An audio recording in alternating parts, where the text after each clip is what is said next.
नमस्कार, मैं चुनचुन कुमार। स्वागत है झारखंडी हिंदी न्यूज पर। चलिए जानते हैं आज की छोटी बड़ी सभी महत्वपूर्ण खबरों को। वित्त मंत्री निर्मला सीतारमण ने पेश किया बजट। झारखंड के आदिवासी इलाकों में खुलेंगे एकलव्य मॉडल स्कूल। वित्त मंत्री निर्मला सीतारमण ने सोमवार को आम बजट पेश करते हुए कहा कि आदिवासी इलाकों में 750 एकलव्य मॉडल स्कूल खोले जाएंगे। बजट में शिक्षा पर जोर दिया गया है। इसके तहत झारखंड समेत अन्य राज्यों के आदिवासी इलाकों में 750 एकलव्य मॉडल स्कूल खोले जाएंगे। वित्त मंत्री निर्मला सीतारमण ने कहा कि देश में एनजीओ के साथ मिलकर सैनिक स्कूलों की संख्या बढ़ाई जाएगी। देश भर में 100 से ज्यादा सैनिक स्कूल खोले जाएंगे।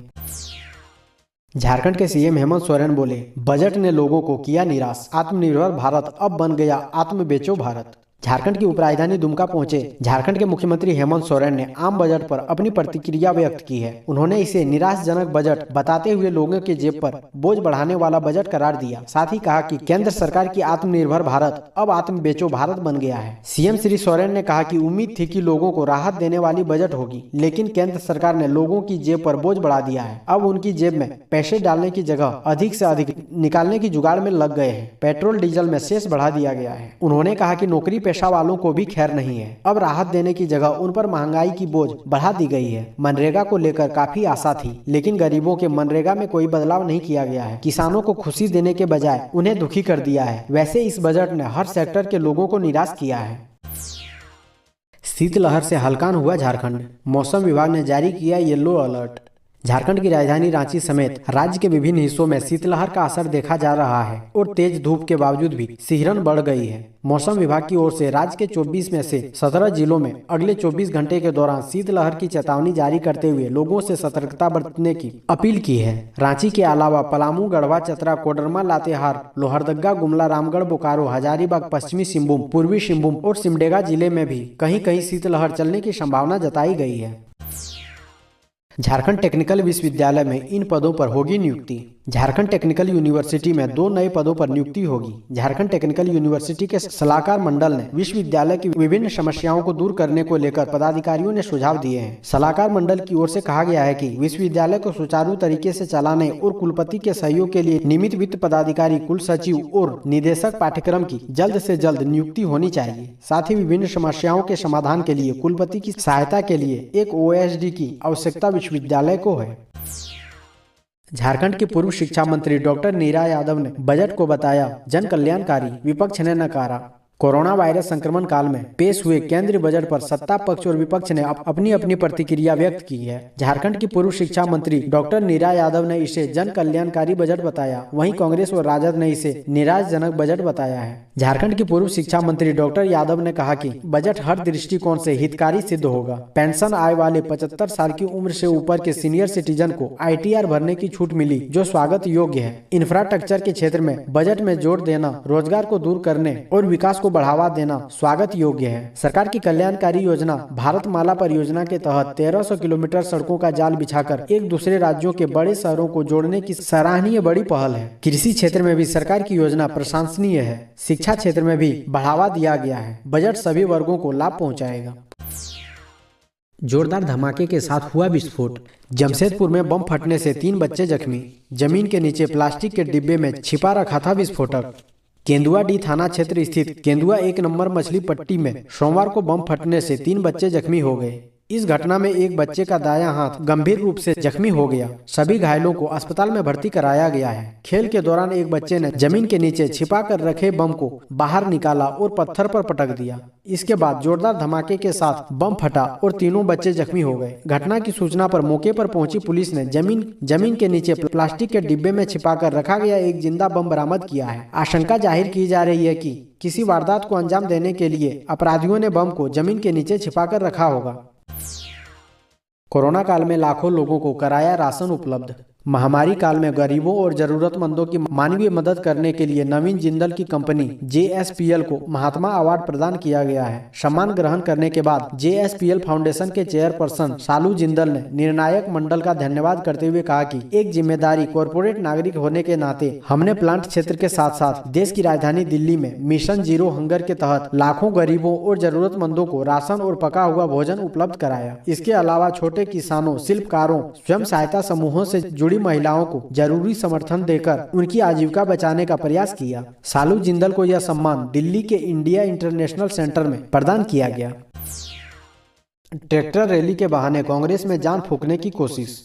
संथाल परगना में ट्रैक्टर रैली की सफलता से कांग्रेस में नया जोश आया है। इस रैली से किसान आंदोलन को कितना बल मिलेगा यह तो आने वाला समय बताएगा, लेकिन इतना भी तय हो गया है कि ट्रैक्टर रैली से कांग्रेस पार्टी में पोड़ैया हाट विधायक प्रदीप यादव का कद बढ़ गया है। कांग्रेस में नई जान फूंकने में वे सफल रहे हैं। पहली बार लोगों ने यहाँ ट्रैक्टर रैली देखी। विधायक प्रदीप यादव ने ट्रैक्टर रैली में भीड़ जुटाकर साबित कर दिया कि उनका जनाधार काफी मजबूत है। इतना ही नहीं, सूबे के कृषि मंत्री बादल पत्रलेख भी गोड्डा से देवघर तक उसी ट्रैक्टर में सवार रहे जिसे विधायक प्रदीप यादव चला रहे थे। करीब 96 किलोमीटर का सफर तय करने में रैली के ट्रैक्टरों को 8 घंटे से अधिक समय लगे। सिमडेगा में पुलिस की कार्रवाई, 3,21,000 रुपए के जाली नोट बरामद, 4 गिरफ्तार। झारखंड ओडिशा बॉर्डर करना था सप्लाई। पुलिस ने जाली नोट को खपाने की तैयारी कर रहे 4 लोगों को गिरफ्तार किया है। इसमें से एक बोलबा थाना क्षेत्र से, जबकि इसकी निशानदेही पर 3 और आरोपियों को गिरफ्तार कर लिया गया। पुलिस ने इसके पास से 3,21,900 रुपए के जाली नोट बरामद किए हैं। इन नोटों को झारखंड ओडिशा बॉर्डर स्थित बेलकुबा गाँव में सप्लाई किया जाना था। बरामद रुपए में 100, 200 और 500 रुपए के जाली नोट शामिल है। जानकारी सोमवार को एसपी डॉक्टर शम्स तबरेज ने दी। 2 दिवसीय दौरे पर सीएम हेमंत सोरेन और गुरुजी शिबू सोरेन पहुंचे दुमका। जेएमएम के 42वें स्थापना दिवस पर करेंगे शिरकत।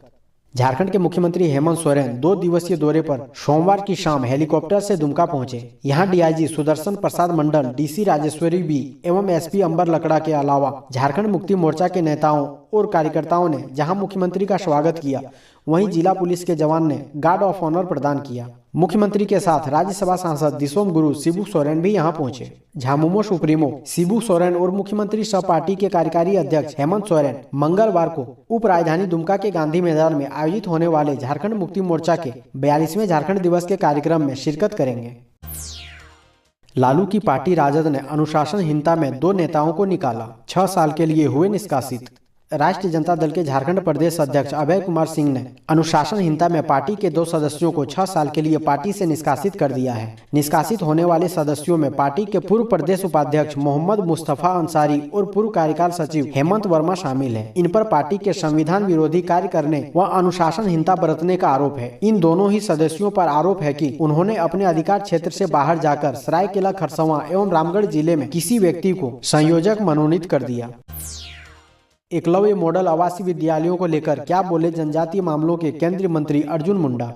जनजातीय मामलों के केंद्रीय मंत्री अर्जुन मुंडा ने देश के पहले डिजिटल बजट के लिए प्रधानमंत्री नरेंद्र मोदी और वित्त मंत्री निर्मला सीतारमण को बधाई दी है। उन्होंने कहा कि यह बजट अब तक का सर्वश्रेष्ठ बजट है। इसे सभी क्षेत्रों के गुणात्मक विकास को ध्यान में रखकर बनाया गया है। बजट में 750 एकलव्य मॉडल आवासीय विद्यालयों की लागत 20 करोड़ से बढ़ाकर 38 करोड़ रुपए करने का प्रस्ताव किया गया है। केंद्रीय मंत्री अर्जुन मुंडा ने कहा कि यह बजट ऐसी परिस्थितियों में तैयार किया गया है जैसी स्थिति पहले कभी नहीं थी। उन्होंने कहा कि इस बजट में न सिर्फ आत्मनिर्भर भारत के लक्ष्यों की प्राप्ति पर जोर होगा, बल्कि गांव तक सबको बेहतर स्वास्थ्य सुविधाएं उपलब्ध कराने के लिए भी कारगर प्रयास किए गए हैं। बिहारी और मरवाड़ी वाले बयान पर मंत्री रामेश्वर उरांव की सफाई। विरोधियों पर बोले रघुवर मॉडल के कुछ लोग हैं हमारी पार्टी में। कांग्रेस प्रदेश अध्यक्ष व मंत्री रामेश्वर उरांव अपनी पार्टी में ही कुछ नेताओं द्वारा अपने खिलाफ की जा रही बयानबाजी से दुखी है। रामेश्वर उरांव ने कहा कि मेरे बयान का संदर्भ नहीं समझा गया, मेरे बयान को तोड़ मरोड़ कर पेश किया गया। मैंने पार्टी लाइन पर ही बात की थी। संगठन के लोग भी बयान के संदर्भ को नहीं समझ रहे हैं। मैं राज्य हित में बात करता हूँ, राज्य हित में बात नहीं करने वालों की संगठन में भी जगह नहीं होगी। हमारे संगठन में भी रघुवर मॉडल के कुछ लोग हैं। ये कौन लोग हैं, उन्हें पहचानने की जरूरत है।